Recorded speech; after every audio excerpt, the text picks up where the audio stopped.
Welcome back, everyone. This is Julie, and this is Two Non-Critics and a Cat. I'm sitting here with Federica on my laps, basically, and Martina on my right, as God intended. And I am drinking my beautiful turmeric garden mix, just because I am once again sick. Welcome back, everyone. How are you guys? Very good. We're very good. Must be nice. Comfy cozy. Must be nice not having the plague. Yeah. Yeah, I've been doing some activities this morning. Actually, really nice stuff that, it wasn't planned. So I watched on YouTube, what's it called? The reunion of the Lord of the Rings cast that they did during the Zoom one that they did during COVID. Honestly. It just made me laugh. I think that was one of the best things that came out of COVID. I think it was. All these actors reuniting. It was like moderated in a way, very greatly. Like he was amazing by Josh Gad, who's the voice of Olaf in Frozen. And he made them do like little scenes, and he was unbelievable. Andy Serkis, I think, is one of the greatest voice actor of all time. Which is funny because he's not in a lot of movies, but he's also one of my favorite actors. He was in the Black Panther. He's one of my favorite villain. Yeah, exactly. But as a villain. I mean, as a voice actor, I think he's one of the greatest, of all times. Mm-hmm. Also, even as a villain, he was fantastic. It was really good.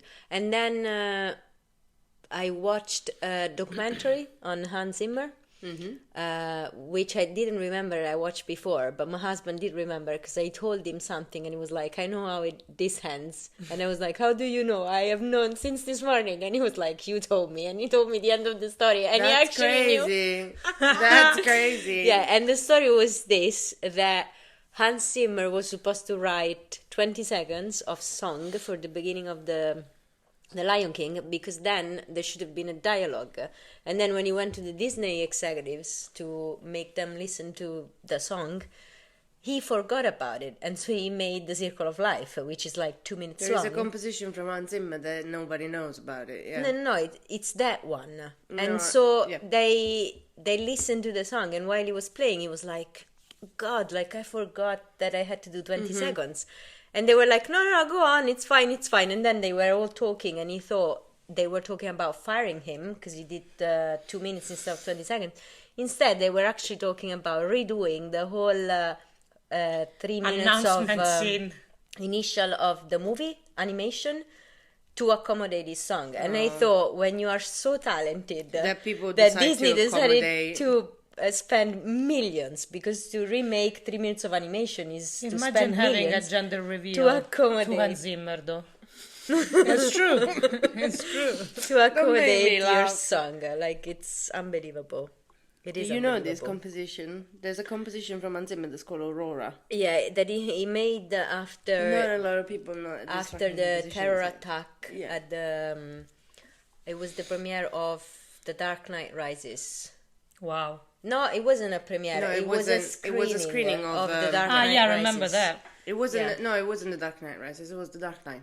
Because the guy came. The guy came in a Joker mask and something. Yeah, one of the two. He was also incredibly resemblance to the actual comics, so that was. He actually does Aurora in some of his concerts. I've never heard him live in that. You will in November. No, but I've never heard even a video doing that. Oh yeah. The Hans Zimmer live in Prague has Aurora, so listen to it. Aurora is beautiful. It's on YouTube, actually. Composition. But I will actually see him this year. Yeah, who got you the ticket? In November. Who got you the ticket? I don't know, I don't remember. No, really? It was my sister. Your sister, yes, that's what it was. The tickets. Yes. My sickness is spreading through my brain. So. Yeah. Anyway, and then the news that I'm most excited for this week is that my boy, Cillian, he's... My boy. Yes.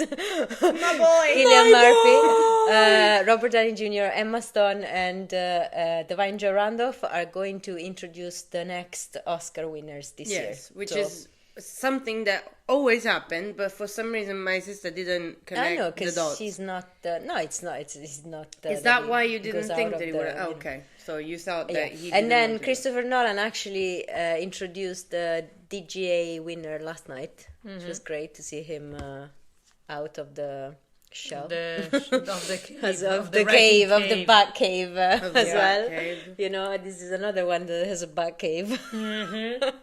And I introduced the winner. But Julie, what are we talking about today? Today we are talking about the winners of the Critics' Choice Award 2025, which, to be fair, they're a little bit different. Yeah, first of all, they were a surprise. But I think it's because we didn't talk about this enough, I think, but there are like two major controversies at the moment that are kind of leading the conversation. Let's talk about it in a second. I want to ask you something. Describe me, what is the Critics' Choice Award? So the Critics' Choice Awards is the main award season, is made up by different bodies kind of voting, competitions, whatever. The main ones are the Golden Globes, the Critics' Choice, the BAFTA, the SAG, and the Oscars. Those are the ones, the four that basically influence the Oscars. Everything on American else side, on British side, different everything body of else voting, it doesn't actors, really critics. influence the Oscars. Even though you have, you might argue you have the Director Guild Award, obviously influenced Best Director, and producer influence Best Picture, but still, these are the main ones. And the Golden Globe and the Critics' Choice Awards are different from the other three because they are the only two voted by the critics. So this is voted by international critics. Actually, I think this is the one voted by American critics, the Golden Globes the is Foreign the Press international. Society. Here we go. Yeah. So one is foreign, which is Golden Globes, which is why sometimes they are different. Even though in recent years, actually, they were more similar to the Oscars than the Critics' Choice were, and that's because the Academy also got a lot more diverse in terms of the countries where the bodies. Because of the best foreign movie, they have foreign bodies. Yeah, also more and more foreigners are winning these awards. Yeah. So like Best Actor or Best Actress or whatever. So obviously they then become members of the Academy themselves. So this is helping in diversifying diversity a brings bit. Diversity. The Oscars voting body. So this is the difference. It's voted by the critics and. But this year, I think this is majorly important because of the moment that the Critics' Choice Awards are coming. Happened, because they are in the middle of these two major controversies that we have. Which is the reason why the Critics' Choice Awards are a little bit heavier than the others, just because the other ones are voted by their own members, their own actors. Some are voted by the public. This one is actually thought. So this one is actually thought about being criticized. It's actually criticizing the movies and the stuff that comes with it, like these two issues that we're having. Yep. Do you want to explain the issues? The issues. So one issue is the Brutalist. Yeah. Which in the Brutalist, it came out in a recent interview from one of the editors that they used the term that AI was involved into re-editing a scene in terms of audio, but the AI feature that was used has been used time and time again in Hollywood's recent past. It's called Respitcher. It's a program that allows you to modify audio frequencies and audio waves in a movie in a much faster, more condensed way than what you would do normally.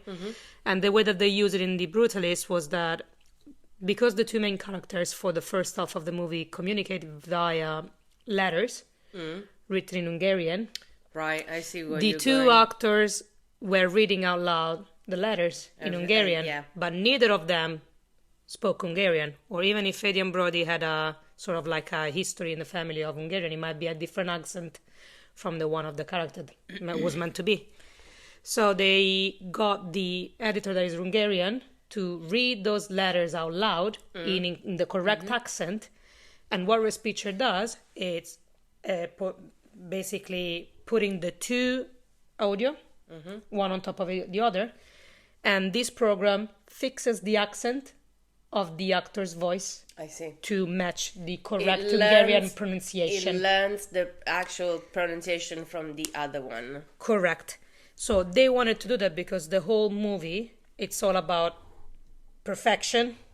It's all about like the director itself is a perfectionist. Everything has to be done to the little small details.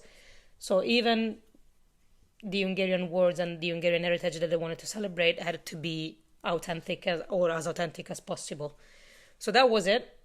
But because we live in a time where AI is seen like the devil for some reason, now everything got put out of context. It wasn't explained. And they I mean, in fairness, they weren't able to address this with the speed that it needed addressing. Because Adrian Brody did an interview this week, but I think it came a bit late. Yeah, it was already after 2 weeks of a wildfire of news spreading. The other thing is the Academy was quite vocal this week because they announced that they are thinking about wanting the movies to disclose the use of AI in it if they are nominated, if they happen to be in the consideration for the Oscars. Which, to be honest, I don't think it's unreasonable because there are technical categories, and you obviously, as a voting body, you need to know how much of that technology helped the process or created the entire thing. You know what I mean? Because obviously there is a big difference. There is a massive difference. Helping the process is not to be like punished. No. Yeah, of course. That's what I meant. But that's what they didn't like about the Brutalist. That it did come out like by accident because the editor said that. But also Emilia Perez used this picture, by the way. But they just didn't announce it really because they were clever enough. They got. But they had a major second controversy, which is, I think it's a lot worse. You also think they're completely unknown used this picture? I think yes. Okay. Yes. But we don't know for sure. I don't know for sure. Emilia Perez, I know for sure, but I don't know for sure because we know someone that worked in the production. But no, we know, but like kind of. But a complete unknown, we don't know. We don't know for sure. We don't know for sure, but we think. I think. But anyway, the second major controversy is Emilia Perez. First of all, I don't know why it's. I mean, I kind of know why, like, but the public is not exactly with this movie in general. But the major controversy is that Carla Sofia Gascon, who's the main actress in the movie, who is a member of the LGBTQ plus community, she made some comments on Twitter. We're talking about 10 plus years ago, right? Something like that. 2021, I think, was it? Saying, yes. So it was 4 to 5 years ago? Okay, fine. Anyway, a few years ago, saying something a bit controversial about the presence of, the increasing presence of Muslims in Spain. Yeah. And it was obviously, taken very wrongly, especially because, she's a representative of minorities and she's attacking another minority. I mean, I wouldn't call Muslims a minority. I'm not sure if they are minority, but still, in Spain, surely they are. No, technically, yes. I'm not sure if there are more Muslims or Catholics in the world, but still, it doesn't matter. The thing is, in Spain, obviously, they are a minority because it's Catholic Spain. Yeah. So, so it was a major controversy, but to the level that the Oscars made it known that her presence is not going to be quite welcome there. And so, I think the Critics' Choice Awards came in the middle of this storm, and the results are hugely influenced by these two things. Because the surprises absolutely reflect this. Because, so let's start from the first one, Best Picture, which so far was won by The Brutalist and Emilia Perez for the Golden Globes. And the rest other, Critics' Circle Awards. Now it was won by Anora. By Anora. Yeah. It was won by Anora. We're going back to the original award that was in Cannes, because Anora won Best Picture in Cannes. So and I think it's the critic did love it. Yeah, and it's a resurgence because obviously in Italy we say tra I due litiganti il terzo gode, which is between the two quarrels. Yeah, in between the two they are quarreling. The third one is the one that enjoys the victory. Exactly. And I think this is very close to what could happen at the Oscar. Yeah, we thought that the third one was gonna be a complete unknown, but no. Which I never thought about a complete unknown winning anything. The next category, that is Best Actor, it was won by Adrien Brody. Yes, that could come to the fact that they would value the re-speech or AI way less problematic than actually having a comment like the one made by the actress from Emilia Perez. I don't think they ascribe the fault of this to Adrien Brody. Yeah, that's correct also, and which is very good, to be fair. But to the director. Yeah. So they don't think that he should be the one paying the debt for it. Actually, it might shorten the eligibility for Best Picture or for Best Director. Exactly, I agree with you. But not shorten the performance. The performance, exactly. The recognition for the performance. I agree. So Adrien Brody won. Nala is here. And she's a mute. So Adrien Brody won, and this is the second award for him in the major league, which is Golden Globe and Critics' Choice. Now, Best Actress Demi Moore, which for The Substance. By the way, I think it's gonna be a mixed bag this year because of those two major controversies. Like, there won't be a movie that wins most of the awards. It will be like 2 or 3 each. Yeah, it's gonna be different than everybody getting the same. It will be different. So Best Actress went to Demi Moore, which is not a surprise. I think Demi Moore did a great speech in the Golden Globes. Like, her publicist must be very happy about her because honestly, what she said about her career, not ever winning anything and whatever, I think it's kind of won hearts. So then we have supporting actor, which at this point I think it's locked with Kieran Culkin for Real Pain. Yeah, absolutely. And then we have the other award that was given to a movie that they will penalize, I believe. But not the they actress. are picking Zoe Saldana to be the one that still gets the award, I think. To be fair, in the second controversy, everybody distanced themselves quite quickly from Carla Sofia Gascon, immediately. So they really trying their best to not get too much penalized on it. I'm going to be completely honest. Being a part of a minority, because we are all women, so we technically are a minority. Well, actually, it's funny how technically we are the majority in the world. It's just how we are treated. Exactly. Exactly. We are considered a minority. Politically, we are a minority. We are a majority. The minority doesn't mean that's the point. Minority doesn't mean numerically; it means politically. So I would not want to see a minority actually going for another minority. I think that was destroyingly enough for them that they actually penalized her. I don't think the AI is such a big issue. No, in comparison with this one, sure. They didn't tell Adrien Brody or Brady Corbett to not go to the Oscars. A lot of articles came out saying that they basically dropped her name from any kind of campaigning for anything.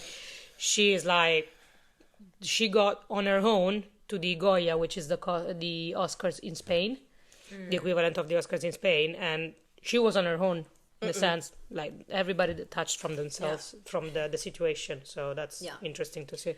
So I think this will also go to Zoe Saldana. I think she will win the Oscar. And to be honest, she did some great performances, even in movies that I believe were not that great, like the second Avatar, The Way of Water. Her performance, though, was incredible. That's what pisses me off about this, because this performance was okay. I know, but she did some great she did. one. Some great ones. Best acting ensemble. Sorry, I would just wanted to say the last thing. She also didn't say anything about it. Zoe? No, Carla Sofia Gascon. Bless you. She didn't say anything about it, which I think made it worse. Someone told us that there is like some sort of context about it, because the reason why she hasn't said, I'm sorry I said those things, is because apparently she had quite a tough childhood and upbringing, and she was bullied a lot by people of Muslim heritage. So probably. So she does have a personal feud with it, like most likely. Of course, it didn't age doesn't well. justify It doesn't it. justify. No, it doesn't. You shouldn't be regardless of your personal experiences. If you are a public figure, you have to be careful what you say, no matter what is Especially your when past. you are nominated for an Oscar, That's because you what represent PR something. training is there for. Like in a moment of hatred or whatever, you cannot just let your mouth run. Yeah. There's gonna be consequences, and nowadays people like to dig in your past. Yeah. And they like to put stuff out of context. I mean, in fairness, there are people paid to dig in your past nowadays. So people will go dig, and they will bring it out, and they will remove it out of context. And no matter how many things you say or try to do to defend yourself, because that's what she's done. She's been defending herself, but not saying she's sorry. Well, also, why is she always talking about religion? I was just actually scrolling through the tweets, and why is she always talking about religion? Probably it's something that, as a trans woman, feels rejected by, or not recognized, or insulted by. Again, I mean, to be honest, I don't know any religion that is accepting transsexual people. I mean, they are now living in a country where their president is trying to do everything to ban their existence. Yeah, but some of the things she said are cool. Sorry, there's a tweet that speaks about Selena Gomez. Apparently, that's not true. I hope so, because that's insane. No. Okay, fine. That's not true. Anyway, she said that this one is not true. Okay, good. Let's go ahead. Yes. Okay. So, best acting ensemble. I want to mention this only for a reason. The winner is Conclave, which is great, and I think we will see more of this name at the BAFTA. At the BAFTAs, yes. Yes, because it was very, very much liked here, and I was sure it would win best ensemble. I am actually thinking it might win at the SAG as well. There is no The Brutalist, I think, at the SAG. I'm not sure, but I think it was missing from here and from there. So I think Conclave might be the one. Also, I mean, it's a great ensemble. Come on, Stanley Tucci, Ralph Fiennes, Isabella Rossellini, Sergio Castellitto. It's like a great ensemble. So I think we will see more at the BAFTA of Conclave. And I'm not even sure Adrian Brody is going to bring it home there. No? I see Ralph Fiennes being quite a favorite of them. Like, consider still, this is someone that didn't win for Schindler's List, for The English Patient. So I don't know. I think we might have a surprise there. We will see. We'll see. But I was very happy that Conclave actually won. It's a good category to be winning under Critics' Choice Awards. Yeah, best ensemble. Yeah. No, it's like under the Critics' Choice Awards. It would be like, it's good. It's good. You know what's funny? Look at the difference between last year. So now we had we talked about 1, 2, 3, 4, 5, 6 categories, all won by 6 different movies. Last year, 1, 2, 3, and 4 out of 6 were won by the same movie, and the other 2 they didn't have nominations. Actually, one they did, because Emily Blunt was in Best Supporting Actress. So basically, they lost only 1 out of the 6. The 5 that they were in. You know. So this year is gonna go completely on a different direction. Like it'd be like 2 each, of the 10 that are the front runners, the nominated for the Oscars. Best Director, this is fun. John M. Chu for Wicked. It is fun because this guy wasn't even nominated for the Oscars. And James Mangold was, which he's not in here. And I actually agree more with this assessment than the Oscar one. I absolutely do as well. And we spoke about this already. Wicked was a good movie to be directed to. You said that A Complete Unknown was a movie that could have rolled itself. Of course, you could have self-directed that movie, honestly. Absolutely. You know how they always say when there is Best Picture but it's not nominated in Best Director, and they always say, oh, the movie doesn't direct itself. That movie might have, like, that movie might have been, it's, I mean, it is...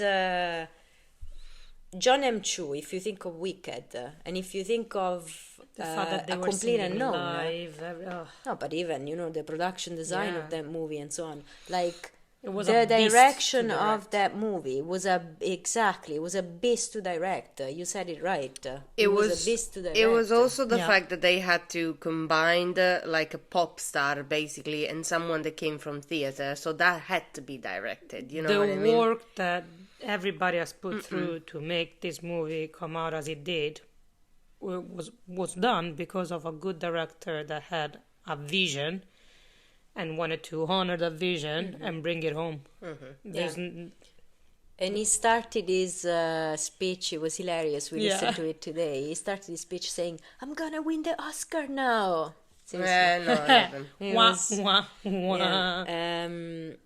I'm happy one, I have to say.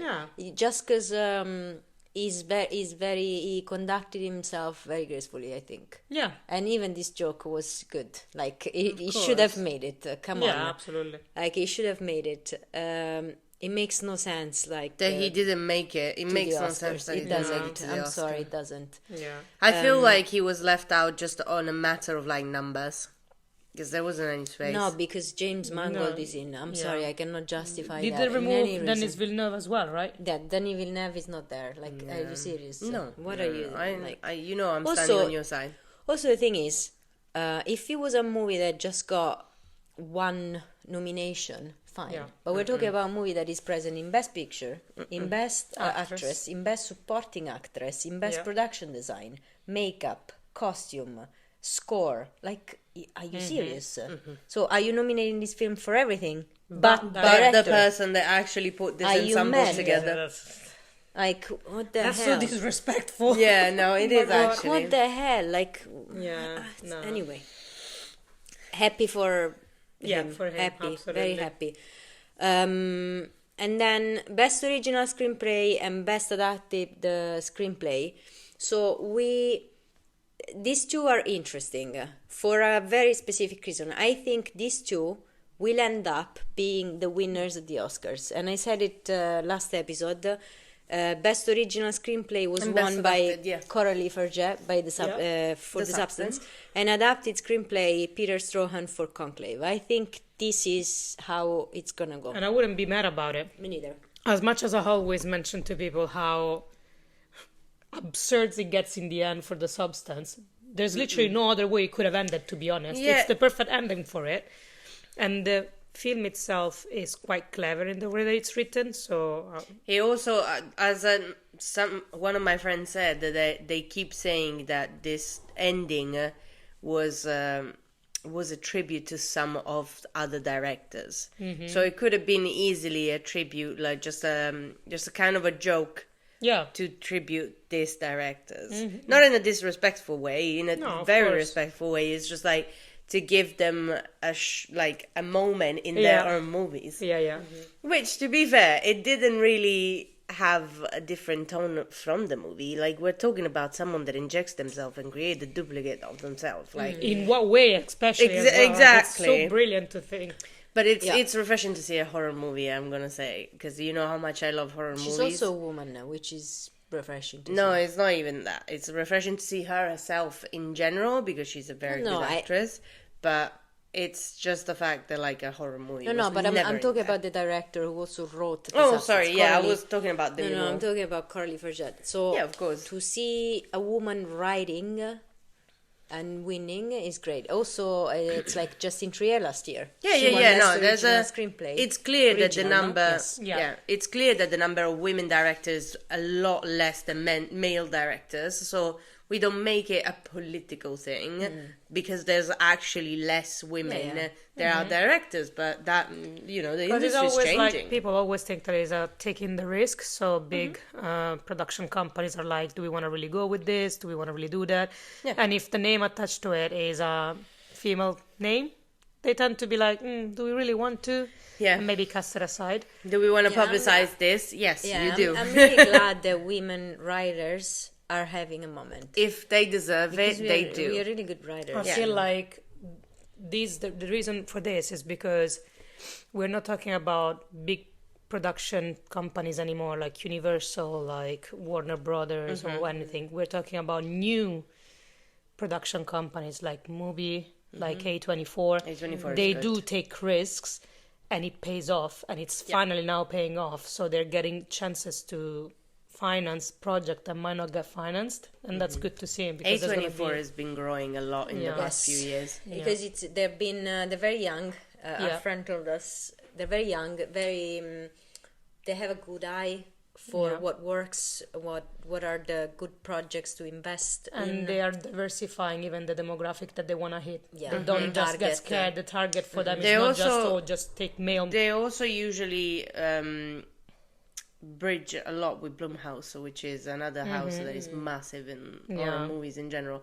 A24 always does very, very heavy movies as well. Like even very interesting. We call them author movies. Interesting movies. Cinematography, production design, and editing. I'll say it. Wait.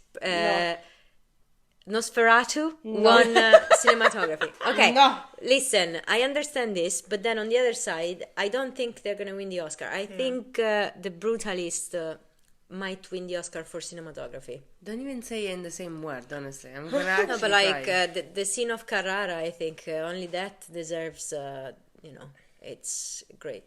Cinematography. I was artistically dead for a week after Nosferatu. But that's you. That's you, though. I actually talked to someone that said to me the best thing in that movie is the performance of Lily Rose Depp, and you said the opposite. Yeah, absolutely. Which is, it's fascinating, the subjectivity of art. It's incredible. That's for sure. Because you know what he said to me? He said, that's exactly what you needed. He said to me, when I was looking at the scene where she's possessed, I was there, and he said to me, I said, are you okay, girl? I was gonna check on her, like she was perfect. Pause, because I did not, the only thing that I did not say is the fact that she wasn't good in those scenes. She wasn't good in the rest of the movie, in dialogues, in emotions, or anything like that. I really liked Being the actual mad woman that she is, she's the daughter of Johnny Depp. Of course, she's gonna be insane. So in those scenes, she was perfect. The rest of them, she did not share me anything. She did not even share me the one word. It was cringy. When she was speaking in the accent, it was cringy. I couldn't bear it. I can tell you one thing. I think we will be talking about her more in the future. I hope so, because everything she does gets cancelled or destroyed. So. But I think she's good, actually. Bless. I think she's really good. She's very young. Her father didn't win an Oscar, and we're talking about Johnny Depp. So I think that family's cursed. Yeah. It is a bit. Anyway, production design, Wicked.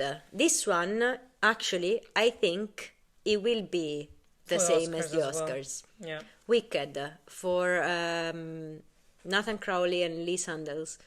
Best editing. This was an Italian winning. Challengers, Marco Costa. One thing that I said to Marty is that if we want to talk about challengers in any given way, there's only two things that you can say, is that soundtrack and editing, they were great. As an editor, I can understand. Yeah, but really great. Fun enough, they are not nominated for an Oscar. No. So he cannot win the Oscars. So I think actually Conclave has a really good editing. But I have a question. Yes. Who knows Marco Costa in the body of voting of the Oscars? Probably nobody. Do you understand my question? I do understand, but it's also that That's Guadagnino why- was a bit ghosted in this That's why Oscars. But, I feel but then I didn't meet many people that like challengers either. I feel that being voted into the critics side is better than being voted into the Oscar side, just because the Oscar, the body of voting, and their own people. So it would make sense. For me, Listen, as a person, it would not- make sense to be appreciated by the critics instead of our own actors. Because some people it could be, but I just don't. You posted a story the other day about Kirsten Dunst, I think, that she Yes. was one of the body of voting, and she said, yes, of course, I've seen all the movies. Yeah. I'm one of the body of voting. Not everyone does that. I know that. That's but what I'm then, talking about. I know that, but then I don't accept people that think, and it's not your case, I know it's not, that are like, the Oscars they are Overrated. tricked and they are whatever No, the no, hell, no. and they're not, because I'm sorry, when the people that you like win, then you don't think they're tricked. When the people you don't like of course. don't win, you think they're tricked, or there's politics, whatever. There's The a thing is, lot of politics, to there be is, fair. but still, But the it depends. body is so massive. Yeah. We are talking about more than 10,000 people. Like, you cannot. And it grows every year. Yeah, you cannot trick or corrupt or whatever a body of voters of 10,000 people across the world.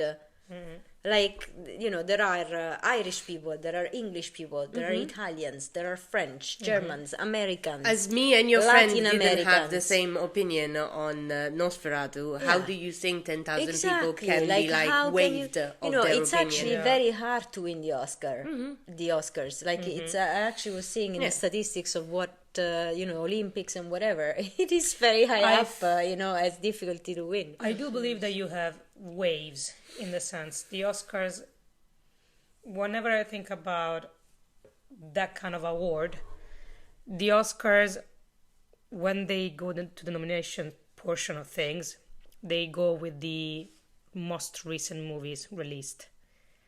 That's Their because of memory. Yeah, exactly. Their attention span is shorter than any other. It's the While impact. all the other, and that's why I think that Anora didn't get the traction that it did until now, apart from this win on the critics, Yeah. because it was really acclaimed back in May in Cannes. This movie has been doing the rounds since May.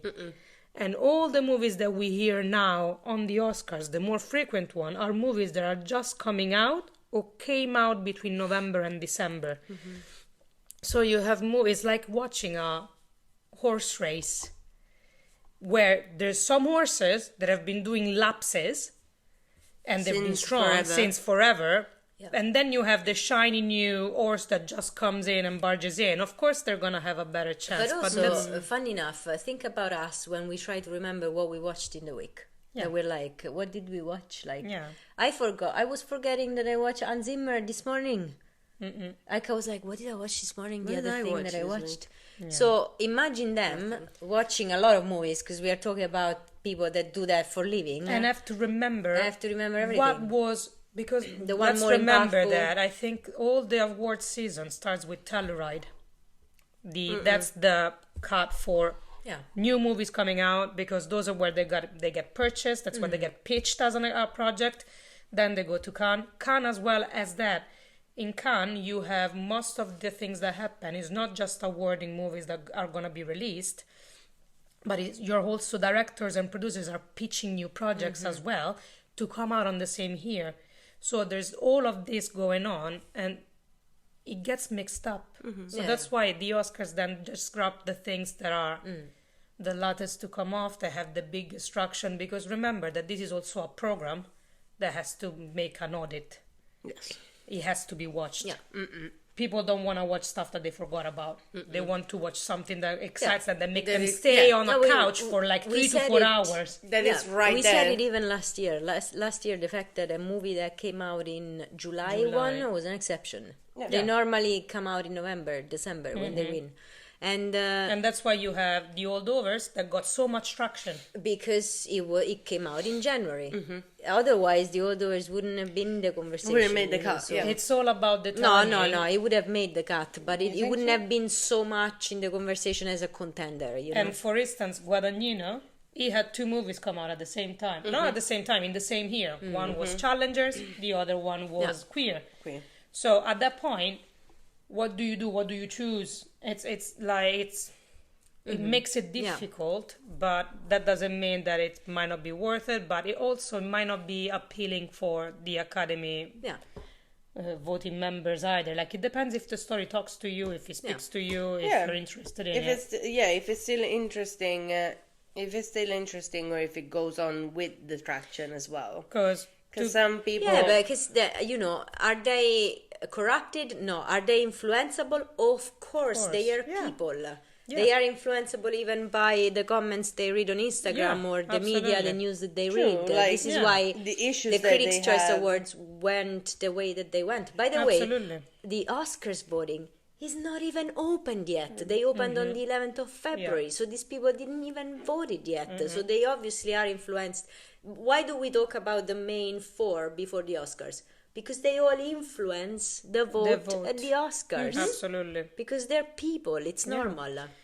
If I am in doubt between Adrien Brody and Ralph Fiennes, and I see that Adrien Brody has already won 2, I'll vote Adrien Brody. Because I'm like, okay, so... You're influenced. Yes, because I'm like, it means that, yes, I am in doubt, but maybe because other people vote for him, it means he's actually objectively maybe a bit better. The reason why the AI thing got fired up fast is because we are coming after 3 months where all the actors were protesting and they striked against, for one of the clause was about AI using their likeness in perpetuity. And again, I don't think art as well. This word for them, AI, is just a witch hunt. Yeah, it's evil. Yeah, of course. So, and again, I don't think the Academy is wrong in requesting that is disclosed. But this is the first time that it happens, so obviously they didn't do that yet. But that's the thing with everything. Going forward, it wouldn't be a bad choice. Everything that goes against technology has to move pretty fast, and we're not used to it. Yeah. Technology moves really, really fast. What happened a year ago, it's not relevant now anymore. And that's the thing. Think about the rules for visual effects and special effects. For example, Oppenheimer wasn't even... nominated for visual effects last year because it didn't meet the rules, the minimum requirements for being considered in visual effects. Because it doesn't have any. Because they were special effects, exactly, which means that there can be rules. And the fact that you need to disclose the AI when you use it in a movie is not a bad choice, to be honest. Because there are technical categories that might be very well aided too much from AI. Anyway, let's go ahead. Best costume design. Wicked. Yeah. Totally. We're just losing it. I think there is no contender here. No, exactly. I think Wicked actually might win more Oscars than Barbie last year. Because Barbie won only 2. I think they might win actually maybe 3. I'm going to be honest. No, it doesn't have a contender, but I have a soft spot for the costume design of Dune Part 2. Fair. I know it's very it's not simple. Like, it's very different from Wicked, but the amount of I know what you mean. No, but my idea is this: Dune will not win anything until the 3rd movie, and then they will shower them with Oscars like they did with The Lord of the Rings. Maybe not the same, but a lot of them. I know that, but I have a soft spot for kind of steampunk costume design that. I love so that. No, because I'm saying what I think will win, not what I want to win, by the way, because in Best Actor I want Coleman Domingo to win, yeah, true. and Adrien Brody, but still, we're saying who we think will win, who we want, Best hair and makeup, the substance, and I think that'll be it. Absolutely. At the Oscars. Best visual effects, Doom Part 2. Imagine if Beetlejuice. Finally, sorry, but I think it will win. The Wild Robot, Best Animated Feature. I hope it will win because, oh my god, amazing. Yes, the floor was from another TV another place, but no. Foreign language film, Emilia Perez won. I think you were watching Niqab the other day, was you? No. I was. You was. Niqab is really good, but I don't think it appeals to international audiences. It can appeal to, because it is. I loved it, but it's about the Irish language. So my friend said the flow is really good, but flow is mute. Like, I understand that, but like, why are we talking about Niqab and you went to flow? Because I was trying to talk about all of them, anyway, like why Niqab, Emilia Perez won. is really good for British, like European audiences. I don't think it goes beyond that. The seed of the sacred fig is gonna be a little bit hard to watch and win, because I think it's too close to home in a way. Because it's about the Middle East. Okay. Yeah. Anyway, and Flo and I'm Still Here are very strong, but Emilia Perez might get the like consolation prize, maybe, or maybe not, and they will give it to either Flo or I'm Still Here. Yeah. Best song, it's easy to be Emilia Perez because I Could Use a Boost is not there from the Wild Robot, which I don't understand why, but Kiss the Sky is there, though. Kiss the Sky is there from the Wild Robot, but I Could Use a Boost is the whole soundtrack. It's part of the whole soundtrack. It's not the. You think it would be score? Yeah, it has to be for the score, because this song with words was made for the movie. So those ones are songs about like they're using words that they were written. Yeah. To describe a specific moment, but the rest of it is a composition that accompanies the movie. So it would be directed and score, which and it then didn't win. Which it didn't. We have the last, which is Score, which is won by Challengers, who was not even Atticus Ross. Another Well one. deserved. Yeah, that is not nominated for best score. Another one that is not nominated for the Oscars. Yeah. Yeah. Which is a I'm shame, really not because sure it's who will win at the another Oscars. part of a really. That's the only other part that is great by Challengers. Yeah. To be fair, between Queer and Challengers, I much preferred Challengers. But the soundtrack was really clever. Because, But can I say something in general? Like, Julie, concentrate on this because you will die from this. So the nominations for original score this year, for who saw the movies, they will understand where I'm getting at with the like average quality of the movies. Okay, the overall quality of the movies. So we have The Brutalist, Conclave, Emilia Perez, Wicked, and The Wild Robot. Okay. Can anybody tell me what the original score from Conclave was? It's fine. My point is, we were reading the nomination for year 2015. Yes. Earlier on. Okay, are you ready? The Theory of Everything, Grand Budapest Hotel, Interstellar, The Imitation Game, which I was like, and what was Guess the other who one? won?